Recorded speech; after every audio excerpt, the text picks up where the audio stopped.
Good morning, team. Ma'am ngasi se koi derivative market ta koi na hana digi yengai se koi option di sum wari sum sai na tra du feature da trade to ba hai bam su lai di ko ado feature da koi na trade to ba se kai no feature sai se kai no khal pe chora pa ma jing mi na se ko koi na feature se derivative market ta koi na options and feature natraga na features and option natraga koi na FNO haiba ma yauri FNO activate tause feature de derivative market te activate trade to ba yana na ba haina ko koi na trade to matam do option de trade to re ado feature de koi trade to ba se koi ayam na to na de ko sigi maram mayam ma lai ko first one da koi na feature de trade to ga haire ga di ingom da fan se ko ai gi fan se khara yam na lai ba makan da ka wai adi feature di fan khar chaw da di trade to ba nungai te ko adu lactring da khoi na feature se karino aduga feature da khoi na kamai trade to dino aduga muk feature si da ina trade to ga haira ga di Zerodha gi account la chang sil ga I feature se kamai na buy to dino kamai na sell to dino ko kitang samam na ba khara mayam de leiram ga ne khale kai gi na de aisu hogala ko matam da ko sigi samam na ba se sab chana ingom na su lei ko adu sigi mayam se mayam da clear to jige feature ai se kai no ha ga di ma su derivative market ki manung de leiba ko no mani di no da gi khoi gi stock ta gi netraga na ko index ta gi derive to thora ga feature se sema pani yai ko adu na khoi na stock ta gi netraga kano da gi index ta gi derive to thora ga feature se sema yi hai bani na koi stock khuding mak loina mak koi feature da trade to ba ya bra hai ko ya de ko aduga index lay di ba myam su ko gi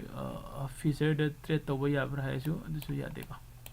kai gi na hare ga di hai ri ba indexing si na tra ga stock sing si derivative market ki manung da yaw ba or yaw da ba adu su lay ri ba muk su adu di derivative ki market da yaw ba stock sing aduga derivative ki market da yaw da ba stock sing akhona kam nang select to gani hai ga di derivative ki market da yaw ba stock sing se akhona select to ge hai ga di to koi NSE India da ko NSE India da sang se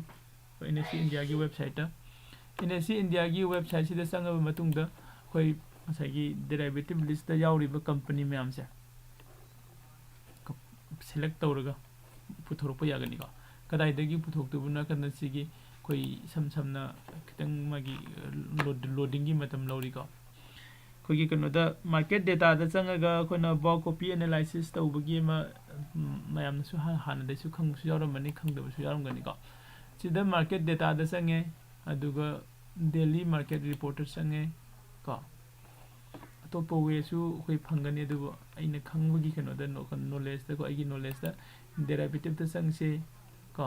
derivative se sangaga koi sida ka da sang khala se ko aduga sidagi ai sida bh se ba coffee se search tawre aduga that ko that se ngarangi that select tawre se aduga si download tawse okay download se desktop ta thamge ko desktop ta thame ko aduga I desktop ta lae just say mayam da kano se jing haning bai ni ko ngasa gi karam company ko gi si da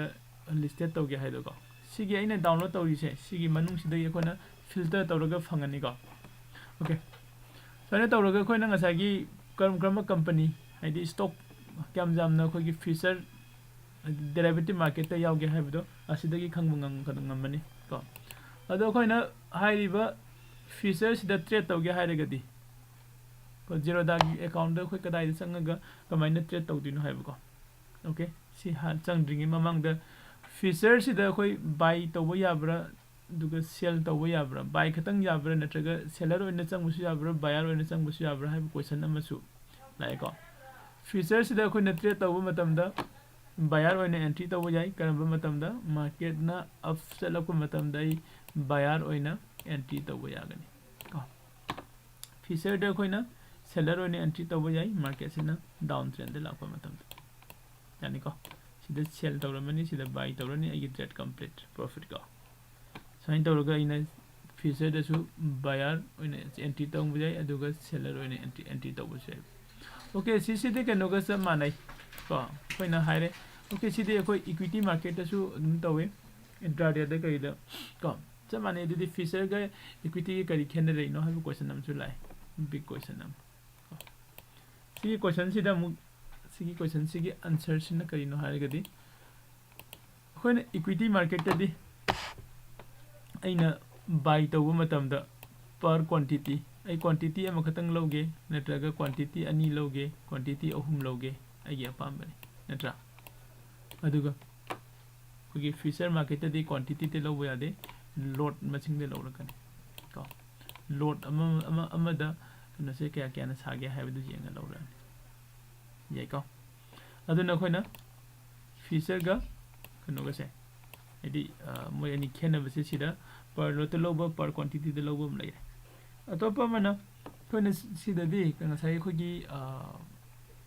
equity market दा equity गी khogi cash market दा हाइरो का नंगना long term दा कई दे लेरगा थमको मतम दा मागी एक्सपायरी हाइबा लेते नत्रा इंट्राडे ओरगदी इंट्राडे नत्रगदी एक्सपायरी हाइबा लेते को नुमित निनी हुमी थमगेरे मरी नि थमगेरे था अमा थमगेरे सही हाइदि नंग ट्रेड तो 1 years 2 years 3 years नि अपाम बने अदु कोइना फीचर ददि एक्सपायरी हाइबा म लाए को फीचर ददि एक्सपायरी हाइबा म लाए हाइरिबे एक्सपायरी से मंथली एक्सपायरी ओइगनी को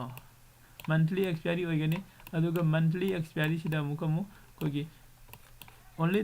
3 months खक्तंगी ओइगनी तो 3 months खक्तंगी मागी कनोसे ओइगनी अदु 3 months से कोइना हौजी हौजी लाइरिबा कनोसे मंथ से हदि जनवरी मंथ से कोइना करेंट मंथ हारे खंगनै को करेंट मंथ जनवरी मंथ से कोइ करेंट मंथ हाने लौगनी अदुगा फेब्रुअरी मंथ सिना नेक्स्ट लौगनी अदुगा मार्च सिना कोइना फार मंथ हाने लौवे को अदु आइना ट्रेड फ्यूचर द ट्रेड तब मतम द करेंट मंथ तब याई नेक्स्ट मंथ तब याई फार मंथ तब याई आइ अपामने ओके अदु सिदा मुकम आइना ट्रेड चंग मतम द ऐसे करेंट मंथ चंगे नेक्स्ट मंथ चंगे फार मंथ चंगे ऐसे आई कमाइना सेलेक्ट तौदुनो कमाइना खंगदुनो हाबा नत्रा ओके अदु इतादि आई कनो दे लागे होगी सिगे जेरोदा दको ऐसे जेरोदा की कनो दुनी कोगी प्लेटफॉर्म दुनी को जेरोदा प्लेटफॉर्म दे लाए आई वाच लिस्ट नंबर 7 से दे लासे अतै से डिलीट तौथोखरे ओके एग्जांपल होइना SBI हाइरसी SBI एंट को SBI की होजी होजी लाइरिबा प्राइस से क्या नो 505 ने 550 नि को SBI से इन ऑप्शन सनब जाई नत्रा कमेंट सनद दुइनो सुम आई मखा रके तो मेन न होजे खनि लाइसे कइनो SBI दा खोइ फीचर कमेंट तौदिनो यंगसिबो को SBI दा इन फीचर तौगे हारगदी को सिसिदा इन SBI को FUTEBU को SBI and FUT feature become SBI and feature सिदा इन SBI and feature इवन सिदा जनवरी हाइबमने फेब्रुअरी हाइबमने मार्च हाइबमने अहुम थोरे को ओके ऐसे lion add तौसिनगे in aid तौगे हाइदि savanna plus तौसिले को सिदा SBI जनवरी feature SBI February feature SBI मार्च feature तो फेब्रुअरी feature सिना जनवरी feature सिना current ने February feature सिना next ने अदुगा मार्च feature सिना को फार ने अदु आई होजिक सिदा करेंट मंथ सिदा होजिक चलिबा जनवरी सिदा ई feature द संगगा लैगे नत्रगा जोन गे हाइरगदि आई फर्स्ट आइना यंगदिसे कइनो SBI की चार्ट से कदम न चलिगे हाइजा सिसु यंगबा याय को SBI की चार्ट से होजिक मखादा हाइदरुगा हाइगलै अदु सिगी मागी कनोम लेवल नम ब्रेकआउट तौरगा मथक्ता काखलै डेली चार्ट को मा कदाई फाउ लाक्पा याई मागी स्पेस से सिबाउ लाक्पा याई गाइन खल्लसि 538 33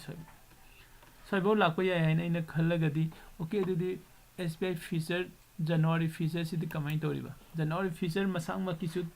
चार्ट लेजै को ओके जनवरी फीचर मसांग मा कि चार्ट ngसाई SBI gi दुगा मानरि नत्रा उन जनवरी फीचर gi चार्ट से कदाई दई कमाइन तारखिबनो मागी हाई द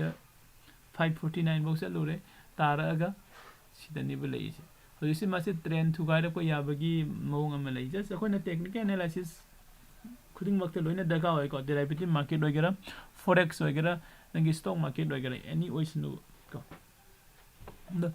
सिसिदा अखोना येंगे ओके अदुदि हजिक माने लेइबे लेवल से कदाइ दनो सिगी लेवल से को सिगी लेवल से दगी हाइगल लगदि मासे कदाइ योगदुरि सिबो गेरो पुसु याय अदुदि आइसे फ्यूचर द SBI की फीचर से दई बाई तौरगे है खल्लगदी SBI फीचर को जनवरी फेब्रुआरी मार्च हमसे की मन अपाम खनबियो जनवरी फीचर दई ट्रेड लौरगदी जनवरी की डेट 20 के 7 दे लोइसिनग्रेने को फेब्रुआरी की फीचर दई ट्रेड लौरगदी फेब्रुआरी 24 दे लोइसिनग्रेने मार्च की फीचर दई ट्रेड लौरगदी मार्च की 31 फो गन लेगनी हाइदि ngasi aina मार्च कनो से फीचर से SBI की सीधे बाई तौरे खल्लसि अदुदि आइगी ट्रेड से की एक्सपायरी से क्या दोइ दिनो अदि 3 मंथ्स का अदि 31 मार्च ता आइगी एक्सपायरी ओइ दिनि को अदु आइना फेब्रुआरी की लौरगना फेब्रुआरी द कनो द ओनसाइगी फेब्रुआरी की डेट क्या नो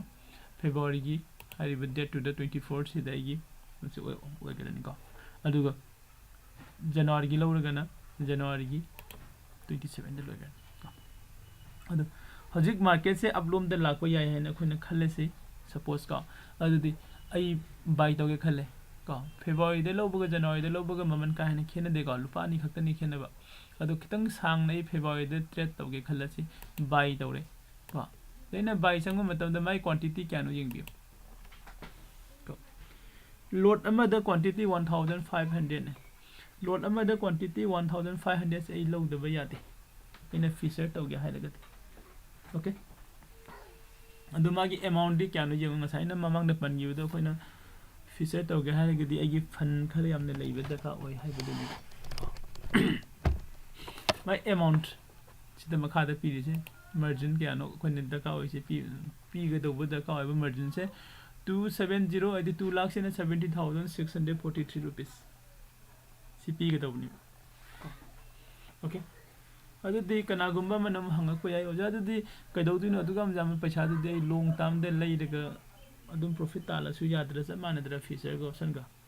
हाइदि फीचर गा कोगी सीएनसी ददि अखोइ अदुम आ हयंग कोना थमसु फीचर दि एक्सपायरी सुमु ओइ को फीचर दि एक्सपायरी सुमु लै सीएनसी ददि एक्सपायरी सु लैते अदु सुम जाम पैसा सिते अखोइ SBI दो ने लेइरगा डायरेक्ट लेइरगा थमबनि हना फतब्रा फीचर दगी आइबो क्वेश्चन अमा लाइ खल्लसिको ओके अदुगी क्वेश्चन दुगी आंसर सु जेंगसि आइना कैगुम्बा 1500 क्वांटिटी से फीचर दे लेइरगदि 2 लाख से 17643 से नै बाय तोबो यादुइ को हजिसुगी SBI की प्राइस कयानो 505.95 को अदुना कैगुम्बा हाई रिवर्सिगी क्वांटिटी से लॉन्ग टर्म दे लेइरगा डायरेक्ट ट्रेड तोगे हाइरगदि 505.95 से पीरगा लेइगदबने मदि क्यानो लाख क्यानो यंगसे लाख 8 का लिसिंग जंखै निपान को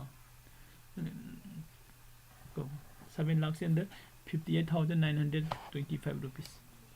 सी पीरगा ई ट्रेड तोगदबने लॉन्ग टर्म दे तोरगदे को सी पुलअप सी क्वांटिटी से लोगे हाइ मतम को तो सी क्वांटिटी से इन लोगे हाइ सी की अमाउंट से पीगदबने अदुगा मु खोना फीचर दे तोरगदि क्यानो पीरिसे 2 लाख से 70,643 को माइनस 2 लाख and 70,643 सी खतंग पीरगा ट्रेड से तोरक्तुइन हे को म्याम अदो अवार्ड पसिंग सिदि को award pushing सिदि Kanan हापिरिनो full award पसे क्यानो यंगसे अवार्ड पा 4 लाख को 88,242 सिदि कनान पीबी रक्तिनो हाइरगदि ngसाई कोगी जेरोदा की प्लेटफॉर्म को Zerodha की प्लेटफॉर्म से कोई नसीब नरी नहीं तो Zerodha से ब्रोकर है मैंने ब्रोकर से ना इंगोम दा leveraging तो भी रखने को leveraging leveraging तो भी रखने माना इंगोम दा leverage तो भी ऐसे को करी की नो अच्छा कि ये फंगे इबो प्रॉफिट तो मागा ये शेयरिंग अमुक तो गदरा है नत्रगन लॉस होए कांदसु मागा ये शेयरिंग तो गदरा तो रोई को ब्रोकर ना हाई से हाई रिबसिगी ट्रेड से नंग लौब मतमदा को लाख 8 मुक संगदबदो नंग लाख 2 गा लिसिंग 3 खतंग पुथोरो को अदुगा अतै मखैदुना अइना मतेंग पांगबिरगे हाय अदुगा नंग सिगी ट्रेड से तौजो अदुगा ट्रेड से नंग तौरबा मतुंगदा प्रॉफिट फंगे नंगिनी लॉस ओइरे नंगिनी याको प्रॉफिट फंगसु नंगिनी लॉस ओइरसु नंगिनी को खोगिदि जस्ट नंगम द मतेंग पांगबदुनि हायबनि अदुना ngसागी सिदा कोइना सिगी अमाउंट से 7,58,000 पुथोगा ट्रेड तौगदबै मुहूर्तसिदा ngसागी इन सिदा पीगरिबे अमाउंट दो 2,70,000 का सिगी 2,70,000 साइमो इन पुथोखरिबे अमाउंट से सिसिना कोइना मार्जिन हारे खंगनैबे को मैम मार्जिन को अदुगा अतोपा मना ngसागी सिदै हेल्प तौरैसे लाख 5 मुकी मया को 4,88,000 मुक खोगी कनोना मतेंग पांगबिरैसे खोगी ब्रोकर न खोइदा मतेंग पांगबिरैसे सिसिना कोइना leveraging कनो leveraging हाने खंगनैबे को अद SBI दा कोइना फीचर से तौगे हाय मतमदा अइगोमदा दका ओरिसे लाख 2 गा 100 को 643 से दका ओरे सिदा इन पीदुसे मार्जिन हारे खंगनै को मार्जिन हारे खंगनै अदुगा अतोपा मना सिदा अवार्ड पे पैसा ब्रोकर न हापैबे पैसा से सिसिना कोइना leveraging नि leverage तौबिरकुनि को तुमन अदुदि अइगोमदा सिगी अमाउंट से लैबे दका ओइ नत्रा सिगी अमाउंट से लैबे दका ओइ सि लैरगा इ ट्रेड तौबो यारबरा हाइदि होजिक सेबीगी रुन गी मतुंग इन यादि को यामद्रबदा अइगोमदा 20% मुक को हाइदि सिदा अइगोमदा सपोज अइना सिसे ट्रेड तौगे हाइरगदि अइगोमदा लाख 3 मुक्ति लैतबा यादि हाइदि अइगी अकाउंट को अइगी ट्रेडिंग अकाउंट पैसा खरा मसु लेहौगदबनि को ओके सुमाइना कोइना ट्रेड को अदु सही सिदा फीचर सिदा कोइना बाय खतंग याब्रा हाइरगदि सेल सु जाय को सपोज मार्केट से सुमाइना लैरे खलसी मासे हाई सिदा टच तौरुगा तारै हेने खलसी को तारको मतम से सिदा इ सेलर ओइने एंट्री तौगे हाइरगसु नंगना जनवरी की फेब्रुअरी की नंगना अपाम्बा मफमदो अदुदा संगबियो सेल तौरुगा संगसु यानि ओके यम सेलर गा बायर गा की कनो से प्राइस डिफरेंट ओइब्रे यिंगसि का 2,69,444 का सेलर दा बायर दसु 2,69,700 कितंग खक बायर न कितंग खक हेलि का सेलर दा हेंदबगुंबनी मागी कनो से मार्जिन से कनो की लिवरेजिंग तौबिबे चांग दो सेलर दा न कितंग खक आइदि खितंग खक हेने लिवरेजिंग तौबि फीचर दा का होय सिदम उबो फंगे अदुगा बायर दना लुपा चहुमुक को तान फुनम तौइबा को अदु खोइना सिसिदा ट्रेड कनो दा खोइना फीचर दा ट्रेड तौगे हाइरगदि माइना सागी कोई SBI दनि खंगदे एनी स्टॉक दा तौगे हाइरगदि को SBI फीचर हाइना सर्च तौबियो नत्रगना से सपोज अइना से आइडिया दसु अइना खनबदा लैरंगन नि खल्ले को आइडिया की तो FUT हाइना द हापसेलोबा थोड़ा नि द को आइडिया फीचर थोड़े सिदा आइडिया की फीचर को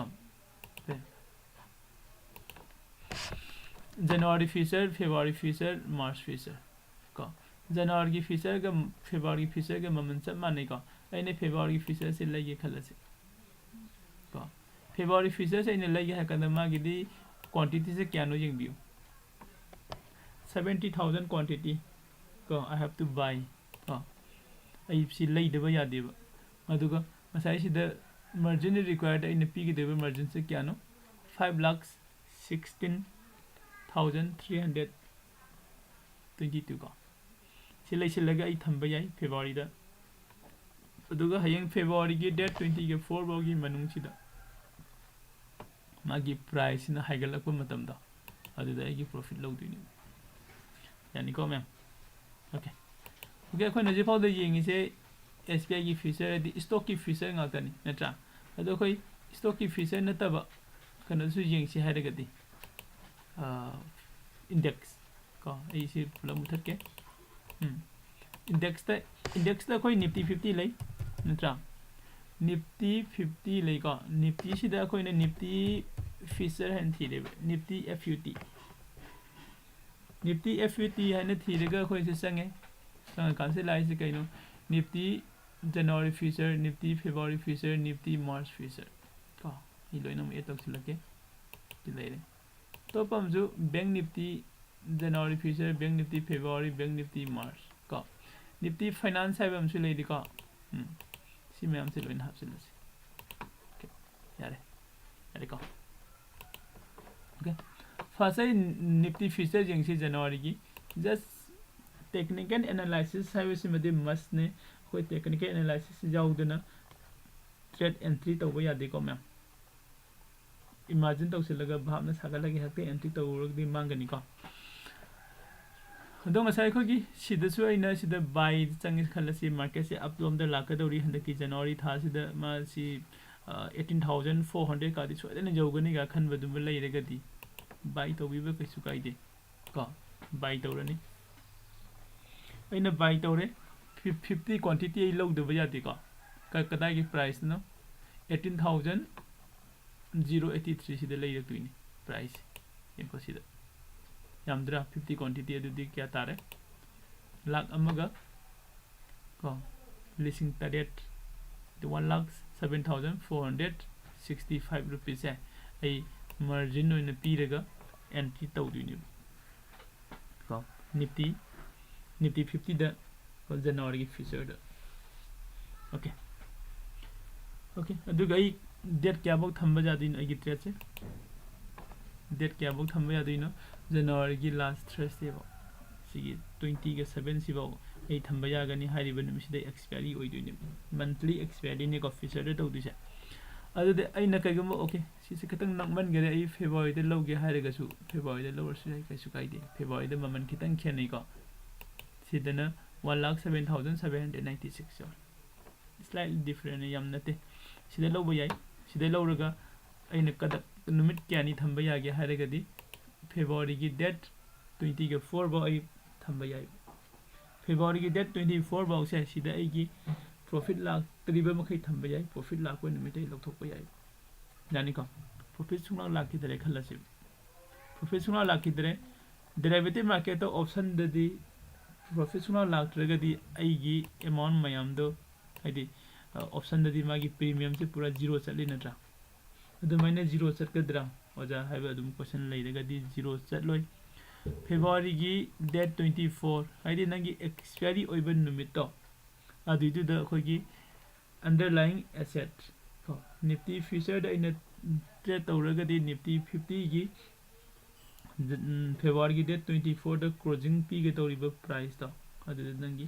settlement tawbani yani ko sai tawruga khoina nangi March da lawre khalasi ko March da lawre khalasi ko yamna kana khena banate khaji khaktani aduga expiry na kadai boy gani March 31st da expiry hoige da masi dagi aina March ki adi nifty da March ki feature lawre khalasi upload na lakada bo malai na ko upload da lakada bo malai na ina March da ina feature se lawre khalasi ado itadi kai dawrane March ki date 31st pau se March ki date 31st pau ai thamba yagani ai gi trade se et kono laktre ba khogi profit lakte ba ko yani ko me okay sisina buy gin same sign sab manana nangna bank nifty da su sell tawba yai buy tawba yai ko feature da ko bank nifty feature and thiraga January February March thora ani natra sida ina bank nifty da buy tawge khale bank Nifty 25 quantity नि मागी price quantity price हजिक लेसे 38,448 ने अदुदि अइना पुलपता अइगोमदगी invest तौदुइसे 1,55,226 rupees load अमदा load अनि लौसिनगे Haidi load अनि लौसिनगे 3,10,453 sign तौरगा अइना bank Nifty दसु को index अहुम खक लई खोगी एदि अखोइना कनो तौबो याबा फीचर द ट्रेड तौबो याबा इंडेक्स अहुम खक लई को अमना करिनो निफ्टी 50 नि को अमना करिनो बैंक निफ्टी नि को निफ्टी 50 ने अदुगा बैंक निफ्टी ने अदि अमना करी निफ्टी फाइनेंस को एनबी यानी इरके बैंक निफ्टी को अदुगा अमना एनएफ फाइरके निफ्टी फाइनेंस को सिना N50 निफ्टी 50 निफ्टी 50 का निफ्टी बैंक का निफ्टी फाइनेंस का हाई रिवे इंडेक्स अहुम से सिदा कोई को इन कनो द फीचर द ट्रेड तौबो याई करिगी सि मोय अहुम खतंग याई से कगिनो हारेगदी हाई रिवे इंडेक्स अहुम से डेरिवेटिव मार्केट यावे को दुगी ओके साइन तौरगा कोई फीचर की कोइना डिस्कशन तौगदौबसे स्वाइदे लोसिले हैने खलसे को अदुगा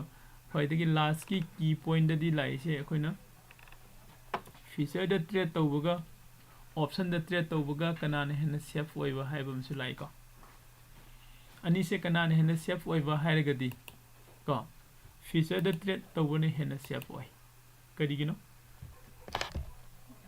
को क्वेश्चन से करिगिनो हाइरगदी फीचर द अखोइना ट्रेड तौबददी कइदौगे कांदा ngसागी मागी एक्सपायरी ओइरकबा नुमित से सिसिदा फीचर की ददी कदि मागी प्राइस तो 0 द लोसिन दे ऑप्शन ददी 0 द लोसिन ले को अदि इन लैरगा कुइने थमे मार्च की को 31 की से लैरगा थमे खलसी मार्च 31 की से लैरगा थमगा मार्केट से सुआई मथक लोम द काराक्टर एकदम चांग अमदे लैरगा अंद लैरगा सु मार्च की 31 हाइरेबन नुमित से सिसिदा एसपीआई की प्राइस से 500 तक क्लोजिंग पीरे खलसीबा को आइगी फीचर द अइने लौरिबा फीचर द 500 सिदा सेटलमेंट तौगनिबा को 500 सिदा सेटल पीगनी अदुगा कनो द ओइरगदी ऑप्शन द ओइरगदी को अइने लौरिबा स्टॉक प्राइस की मतुंगिना नित्रा अइने लौरिबा स्टॉक प्राइस की मतुंगिना असागी कनो से आइगी प्रीमियम दो 0 रोम द लाखिबा याइ तो 0 रोम द लाखिबा याइ नत्रगा खितंग लेमहौबा याइ को अदुना खोइना ट्रेड तौबसे ऑप्शन दगिदी फीचर न खरा हेना सेफ ओइ हाइने लौइ को सिगी लाइन्स ते जेंगपो मतम ओके अतोप वे अमदं जिंगसिब अतोप वे अमददी अइना ऑप्शन अदि अखोगी कनोदा इंडेक्स को निफ्टी 50 नत्रगा बैंक निफ्टी द ट्रेड तौगे हारेगदी अइगोम द 10,000 मुक लैरगसु अइ जस्ट ट्रेड मचा मचा लौरगा लोड अममम लौरगा ट्रेड तौबो याबगी चांस तो लै को सो ओके सिगी स्टेज सिदा अइ फीचर द ट्रेड तौबो यागदरा यारोय कइगिनो फीचर ददी अइना निफ्टी 50 दे संगे हारेगसु एटलीस्ट 1.5 को एल लैतबा यादी सी लैरगदे निफ्टी 50 द फीचर तौबो यानि ओके अदुना रिक्स को रिक्स से पैसा जामबगी सिदना चावे हने लौबो याइ अदुगा मु रिक्स से अमुक ऑप्शन द खोइना सुम इदि मागी एक्सपायरी नक्सिला कांद 0 रोम द लाखवनिना को रिक्स तो ऑप्शन दनि हेना रिक्स लै हाइने लौबसु ओके द लास्ट द फाइनल द खोइना ऑप्शन न फै हाइने खनुरा नत्रगा फीचर न फै हाइने खनब्रा आइगी अपामबनि को अनिमक्ता रिक्स लोइना लै रिक्स लैतबा थबक अमता लैते अखोने रिक्स से रिक्स चाउना लौरगना रिवार्ड चाउना फंगे नत्रा दुगा रिक्स पिकना लौरगना रिवार्ड से पिकना फंगे को अदुना रिक्स एने रिवार्ड की मतंग से को सिदसु वीडियो लैबने से खोगी सिदा सुमजिन बियो को असिगिदि फाइदे लोइसिलसे अदुगा खोइ पुंग 8 दगी लाइव ट्रेड को लाइव ट्रेडिंग होगनी ꯄꯨꯡ 8ꯗꯒꯤ ꯑꯗꯨꯝ ꯃꯌꯥꯝ ꯃꯇꯝ ꯆꯥꯅ ꯖꯣꯏꯟ ꯇꯧꯕꯤꯔꯣ ꯀꯣ ꯑꯗꯨꯒ ꯀꯅꯥꯒꯨꯝꯕ ꯑꯩꯈꯣꯏꯒꯤ ꯖꯦꯔꯣꯗꯥꯒꯤ ꯑꯦꯀꯥꯎꯟꯠ ꯑꯣꯄꯟ ꯇꯧꯗ꯭ꯔꯤꯕꯁꯤꯡ ꯀꯣ ꯍꯥꯟꯅ ꯑꯣꯜꯔꯦꯗꯤ ꯇꯧꯈ꯭ꯔꯕꯁꯤꯡꯒꯤ ꯑꯣꯀꯦ ꯇꯧꯗ꯭ꯔꯤꯕꯁꯤꯡ ꯂꯩꯔꯒꯗꯤ ꯑꯩꯒꯤ ꯁꯤꯒꯤ ꯗꯤꯁꯀ꯭ꯔꯤꯞꯁꯟꯒꯤ ꯃꯈꯥꯁꯤꯗ ꯗꯤꯁꯀ꯭ꯔꯤꯞꯁꯟꯁꯤꯗ ꯚꯤꯗꯤꯑꯣꯒꯤ ꯃꯈꯥꯁꯤꯗ ꯗꯤꯁꯀ꯭ꯔꯤꯞꯁꯟꯗ ꯑꯩꯒꯤ ꯖꯦꯔꯣꯗꯥꯒꯤ ꯑꯦꯀꯥꯎꯟꯠ ꯑꯣꯄꯟ ꯇꯧꯅꯅꯕ ꯂꯤꯡꯛ ꯄꯤꯖꯔꯤꯀꯣ ꯁꯤꯗ ꯑꯦꯀꯥꯎꯟꯠ ꯑꯣꯄꯟ ꯇꯧꯕꯤꯌꯨ ꯑꯗꯨꯒ ETL ꯁ꯭ꯀꯨꯜ ꯑꯣꯐ ꯐꯥꯏꯅꯥꯟꯁꯅ ꯀꯣꯔꯁ ꯃꯌꯥꯝ ꯑꯃ ꯀꯣ ꯀꯣꯔꯁ ꯃꯌꯥꯝ ꯑꯃ ꯐ꯭ꯔꯤ ꯑꯣꯐ ꯀꯣꯔꯁꯇ ꯄꯤꯖꯔꯤꯀꯣ ꯂꯣꯏꯅꯃꯛ ꯑꯦꯇꯦꯟ ꯇꯧꯕꯤꯌꯨ ꯂꯣꯏꯁꯤꯟꯖꯔꯒꯦ ꯉꯁꯤꯒꯤꯗꯤ ꯊꯦꯡꯛ ꯌꯨ